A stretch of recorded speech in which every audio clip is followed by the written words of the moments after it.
เอาแบบไรจ้ะวะแม่นเอามาใส่เลยแหละจะได้ภาษาได้บ่จ้ะวะแม่นเดี๋ยวเขาจะได้ภาษาแหละได้เพราะว่าเขาคิดค่อยๆแล้วพูดเลยแม่นอยากได้ภาษาแหละถ้าว่าได้นะคันว่าบ่ได้มันก็ต้องได้ปาดอันนั้นได้นี่ลุงปาดมันฉลาเอาลุงตีแนบๆออกมาเลยนะให้มันอยู่ในระหว่างพื้นมันเลยก็โอเคค่อยว่าปาดมันฉลาแล้วก็เฮ็ดสิเลยแล้วก็ตอกไม้ขนาบขึ้นตีไปสิเลยนี่แม่นตีสากไปสิเลยคือตอนนี้เพิ่นพังลักขั่วเนี่ยก็ถือว่าเสร็จสิ้นเป็นที่เรียบร้อยเนาะก็มีแต่ว่ามื้ออื่นมาเพิ่นก็จะดำเนินงานเรื่องนี้แหละใส่ตะข่ายล้อมๆเลยนะพี่น้องเนาะให้มันล้อมเบิดนั่นแหละหลังจากที่เปิดมามื้ออื่นเนาะอันนี้จะเป็นลักที่ดินเด้อพี่น้องมีทุกแจเนาะถือว่าเสร็จสิ้นยาวละเอียดพี่น้องเอ้ยนี่แหละคือว่ามามื้ออื่นเพิ่นก็จะใส่ตะข่ายตัวนี้เนาะหลังจากที่ใส่ตะข่ายตัวนี้ออกมาแล้วก็น่าจะงามกว่าเก่าหลาย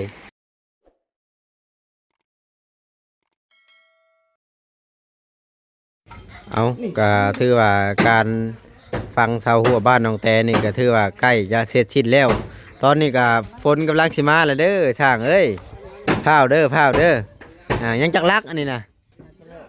ยัง3ตกยัง3ลักพาวเด้อแม่น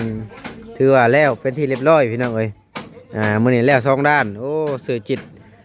ด้านนั้นก็แล้วแค่3ต้นด้านลงนะบัดนี้แอนนั่น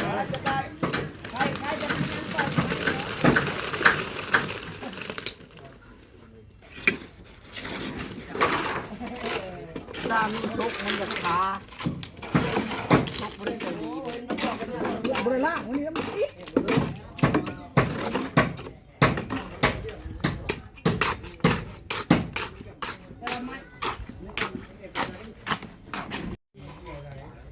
แล้วละบ่บาดนี้เสาสุดท้ายเสาท้ายสุดแล้วบาดนี้ถอดลงเลยต้องจ้อยเท้าสุดท้ายบาดนี้ตัวผมมาไกลแท้นี่ผมมาไกลแท้นี่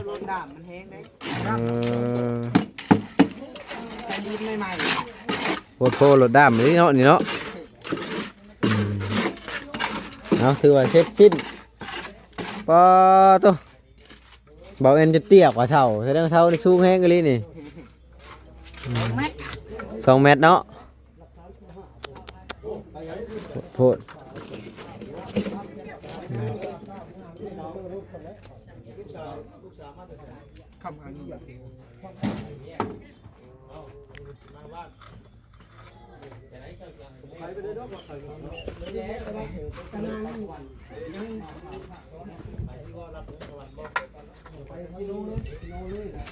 เอา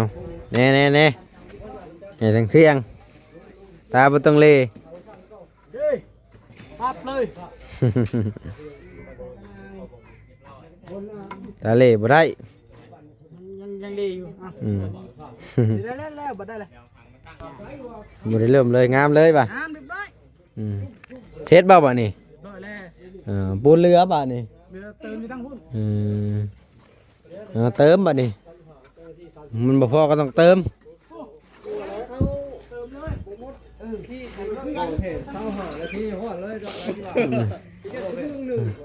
เติมตัวใดบ่เต็มก็ต้องเติมเติมเติมเล่นหนาเลยแม่น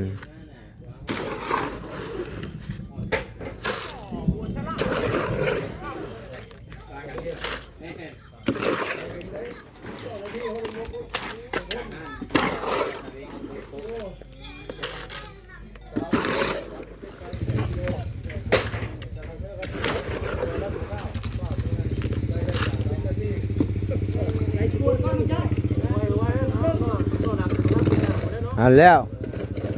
เห็นไหมรถใหญ่ไปทันเด้อใหญ่ไปทันเด้อทันเลยหลัก35โอ้ยคอยกะหักกันมากี่นี่เลยเตอร์เบิร์ดบ่นี่นะเอาลุยน้องจ้อยลุย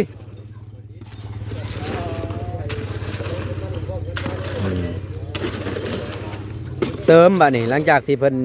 เร่งแล้วเพิ่นก็เติม เติมต้องช่วยเติมอุ้ยเต็มคัก เอาแข้งมันแล้วเจ๊มันแล้ว มันจะแข็งเนาะนี่แหละมันจะเห็นบ่บกจกบ่ลง นี่มาเติมตัวนี้อีกบาทนี่เติมให้มันเต็มไปเติมอย่างเดียว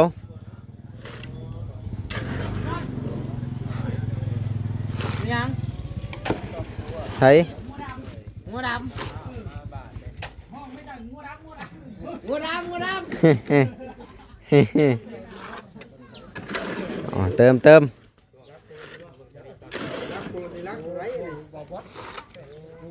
แช่ชิป คอยกับบ่ฮู้ แช่ชิป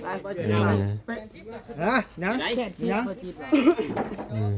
ฮะ ยังไงยังจัดแล้ว มันยัง70ลักอันนี้เลยใจบ่อันนั้นน่ะบนเสาเด้อ แล้วเลยได้บาทนี่ สิแล้วเนาะ แม่น บ่เห็นจะได้คือมาหลบคำบ่ตอนน่ะ คอยหากามาแต่ไทยนะ โอ้มาแต่ไทยนะ แม่น เบาลีเมื่อแล้ว เอาเท่าลงน้องจ้อยโอเคโอ้เต็มคักเก็บเปียกแล้วทั้งนี้ทำแล้วอะไรเก็บเปียกเลยบ่โอ้ใส่งานหน้าโอ้งานหน้าก็ซื้อมาอีกแล้ว10,000นึง ตึกชื่อใหม่เลยเนาะน้องจอย สิ่งที่ประหยัดขมูคือเสื้อเพียงเลย หายากเลยเนาะ 10,000นี่ก็ใส่ได้2งานจบ ตัวอื่นนี่เบิดเนาะ ว่าเด้อบ่จักตัวนี้มีแล้วเนาะจะได้ทำงานอยู่มาดูเบิ่งกินเลยให้เจ้พุ่นผ้ามาแช่มาเด้อน้อยเนาะคนติดลบเนาะทำเลยดูแก้วว่า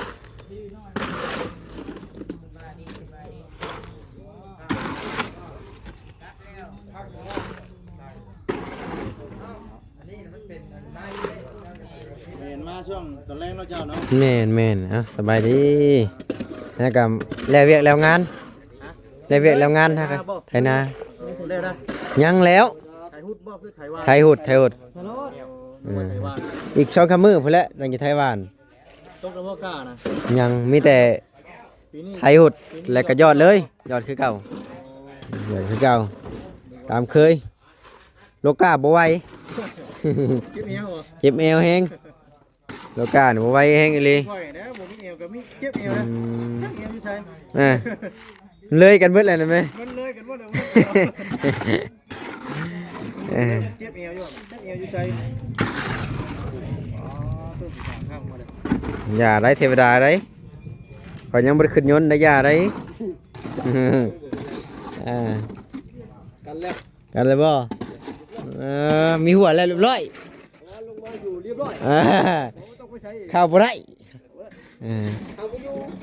หลังจากนี้ก็สบายปุ๊คักเลยสื่อจิตอยากได้อยู่ข่อยก่อนนี่กว่าเฮาเฮ็ดข่อยแท้ๆยังบ่ได้มีลักหัวตะไคร้อ้อม นี่ก็จะได้ก็ได้รักเงี้ยก็รักใหม่ก็เอาดอก ลักไม้ก็เท่าไหร่จะว่าไม่แก่นคู่มือนี่โอ้ลักแก่นทำลักแก่นทำเนาะเพิ่นจะเทอันเทคืนพี่น้องหลังจากสิเสร็จสิ้นว้าวคักแท้น้องจ้อยเฮ็ดนี่นี่เอามาเทตัวนี้น้องจ้อยบัดนี้เทตัวนี้เด้อบัดนี้ เบิดแล้ว นั่นแหละนี่คือที่ดินเนาะพี่น้องเนาะมันจะอยู่นอกเด้อถ้าว่าเอาตัวนี้เข้าในนี่พิษเด้อเนาะ แม่นบ่ เอาลักที่ดินเข้าในนี่พิษบ่ บ่ฮู้คือกันเด้อ มันอยากพิษได้ฆาตกรเนี่ยเอาลักเข้าในนี่ เฮ็ดเบิด เอาลักนอกแล้วทึกเอาลักเข้าในแล้วพิษได้เห็นยังน่ะ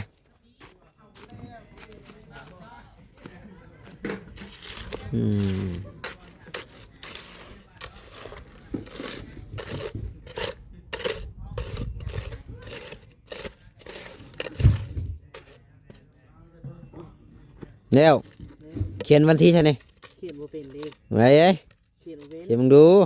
เขียนบ่เป็น ว พิ่นจังฮู้จักว่าเทวันที่เดือนปีใดหั้นนะ เจ้าอะไรเขียน ข่อยเขียนบ่ได้เป็นได เขาวิทย์กัน ข่อยบ่ได้เรียนจบป .5 ซ้ำ ค่อยยังบ่เต็กค่อยบ่เรียนเลย อืม ค่อยบ่รีได้ อืมเอาถือว่าเสร็จชิ้นแล้วบาดนี้เดี๋ยวรอบๆอีกก่อนหลังจากที่เพิ่นเสร็จชิ้นในการฟังรั่วล้อมบ้านน้องแต่เป็นยังไงถือว่าเสร็จชิ้นคักบาดนี้อ้อมจิต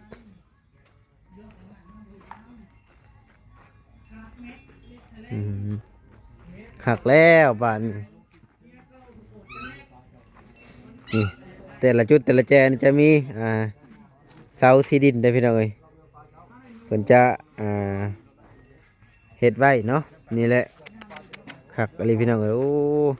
สื่อจิตเลยแต่ละเสานี่คักนี่อันเด้ถือว่าคักอลีบาทนี่ผู้แนมเห็นบ่าวซาลีคักหลายทางสร้างนี่เตรียมตัวกลับแล้วบาทนี่เนาะ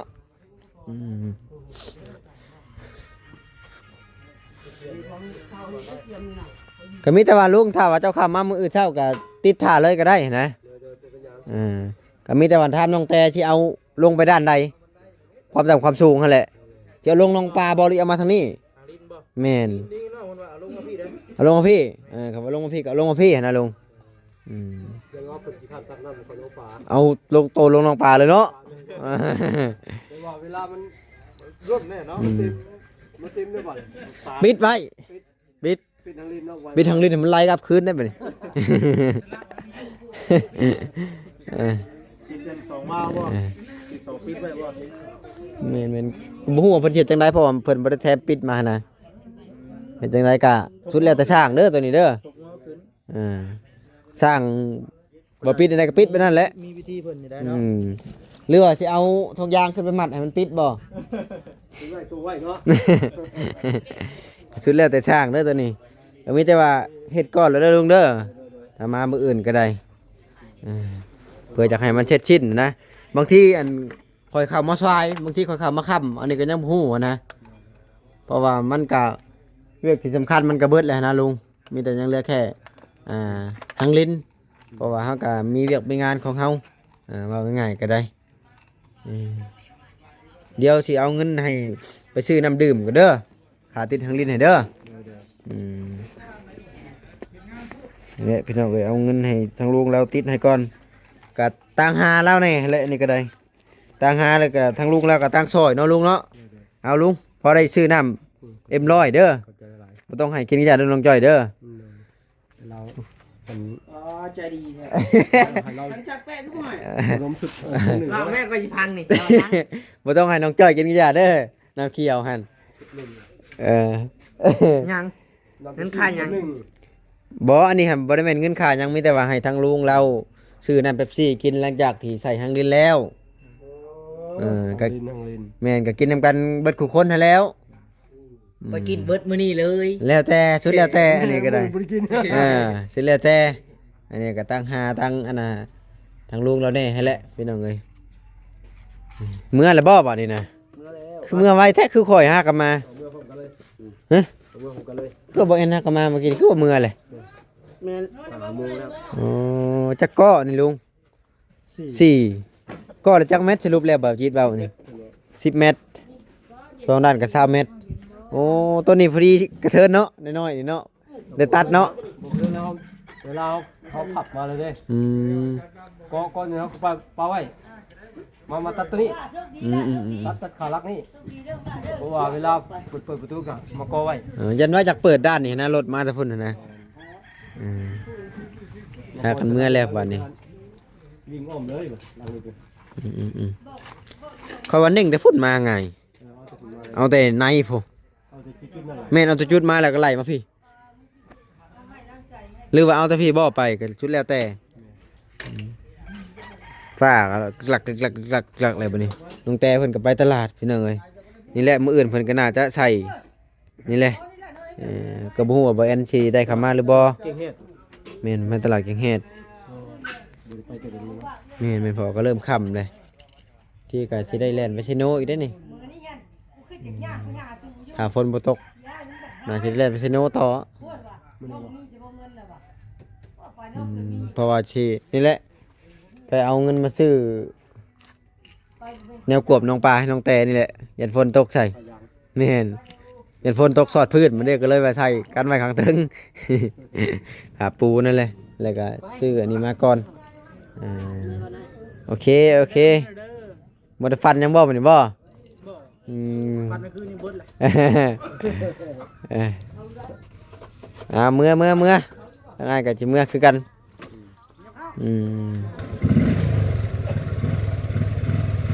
เหยียบจำเลยเล็งจำเลยไม่ต้องให้แพ้แซงได้เด้อคือว่าฟากเพิ่นนี่ก็ปู้ก็มีแต่ว่าคือว่าอะไรลงมากะสิใช้จักรยานใช้1 2 3 4ให้มันเชียงแข็งแน่แหละมันก็ใช้ได้แต่ตามมันอะไรเนาะ อันนี้บ่ใจนี่บ่หังดินน่ะ แม่นใช่นี่แหละ โอ้เฮาก็ต้องติดเล็กนั่น บ่สิเอาไม้สิ บ่เลย สิเอาไม้แล้วก็สิเฮ็ดจังได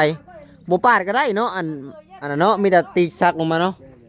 มีแต่ว่าเอาแบบที่มันอยู่หั่นแหละเอาแบบแม่น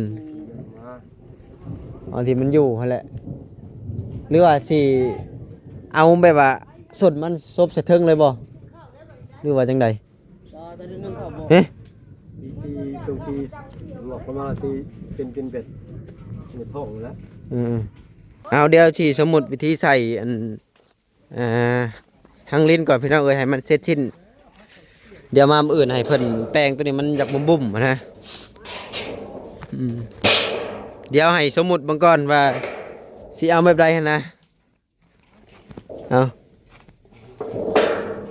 เอาแบบใดจ้ะวะเฮ้ย ให้ลุงมาก่อน เอาแม่นเอาภาษาเลยแหละอยากได้ภาษาได้บ่จ้ะวะแม่นเดี๋ยวเขาจะได้ภาษาแหละ ได้เพราะว่าเขาคิดค่อยๆพูดเนี่ย แม่นอยากได้ภาษาแหละถ้าว่าได้นะคันว่าบ่ได้มันก็ต้องได้ปาดอันนั้นได้นี่ลุง ก่อนมาฉลาด ปาดมันชะล่าเอาลุงตีแนบๆออกมาเลยนะให้มันอยู่ในระหว่างพื้นมันเลยก็โอเคค่อยว่าปาดแต่มันให้มันลบไม้ซื่อๆนะเอาบ่ทีแหละแม่นถ้าว่ามันต่ำโพดมันสิบ่งามเนาะบ่ใช่เลยโอเคเลยบ่ใช่แหละ กันซั่นก็ยิงนี่เลยยิงกำนี่แล้วก็ ยิงบ่อยู่เด้ ฮะ บ่อยู่ ได้นี่ ทำไมครึ่งน้ำ ยิงมันมีก็ได้เอาจะเอามันไล่ไปทางใดเอาก่อน มันไหลลงพุ่น เออ เอามาทีแหละ นี่คือถุงไปใช้ เนาะ ปาดมาชะล่าแล้วก็ยิงออกมาแล้วก็ตอกขันไปทีเลยนะเอามันง่ายๆนะ เอาเป็นง่ายเนาะ ไม่เห็นตอกปาดยีเฮาจีตอกมาจนได้ก็ปาดออกมาแล้วก็เอาตั้งไว้เป็นแคนทีเลยนะลุงไม่ใช่แม่นไม่ใช่เลยนี่นี่ไม่ใช่เลยแหละนี่ปาดมาชะล่าแล้วก็เฮ็ดทีเลย แล้วก็ตอกไม้ขนาบขึ้นตีไปทีเลยนี่ ตีสากเลย แม่นตีสากทีเลย ยิงเขาก็ยิงนั่นเป็นเขาก็ยิงอัดใส่ไม้ แม่น โอเคบ่ แม่นโอเคเอาทีเลยเอาจุ๊บๆทีเลยแหละมันจังบ่ได้แก้นะเฮ็ดแล้วก็แล้วมันถึกใจ FC แล้วก็จบนะพี่น้องเอ้ยถึกใจทางผู้หลักผู้ใหญ่คนที่เพิ่นเบิ่งเอาโอเคเลยลุงพวกนี้ผู้มาแล้วน้องปลายันเต็มอยู่แมลงนี่ว่าสิซื้อมาใส่มื้ออื่นนี่ยันเต็มก่อน ซื้อไปนั่นก็ ปลาแซลมอน ปลาแซลมอน ปลาซิมอน แล้วก็ปลา มาชักแปะก้อนตัวนึง ปลาสลามนำแน่ เออบ างทีก็มีแข่นำได้